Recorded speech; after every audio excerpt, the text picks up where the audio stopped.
Hi everyone, so today we are going to learn about gastrointestinal stromal tumor. So what is actually this T stromal? That means so when you take any tumor, it can be either epithelial tumor or it can be a stromal tumor. Epithelial tumor, it can be like squamous cell carcinoma, adenocarcinoma, like that.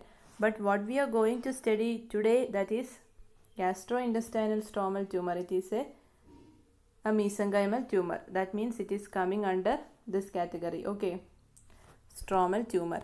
Now when you look at the histology of any mesenchymal tumor, you can see almost a similar histology. That means you can see the spindle shaped cells. So here also you can see the spindle shaped cells in gastrointestinal stromal tumor. So with the same histology, you can also find another disease like leiomyoma, so the mesenchymal tumor of uterus.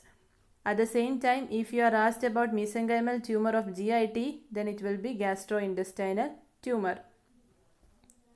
So both having the same histology, spindle shaped cells you can find there also. So we will discuss this in detail. Okay, so we have already said first point. What is that? It is the most common mesenchymal tumor of abdomen. Okay, so in the abdomen, where is the most common site where you can see it is the stomach. Next, what is the cell of origin? Cell of origin is interstitial cells of Kajal. So these are the pacemaker cells of heart. But what is their function in GIT? In GIT, they are actually controlling the GI peristalsis. Okay.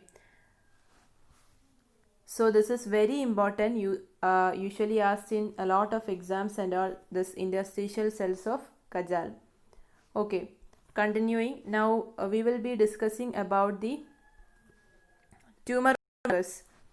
So tumor markers, most common and most sensitive. Most common and most sensitive, it is CD117 and CKIT. This one in most of the patients, but still there can be, we can say almost 95% patients it will be positive, but otherwise in the remaining 5 patients, yes, majority of that they will be having another tumor marker, that means PDGFRA will be positive for them.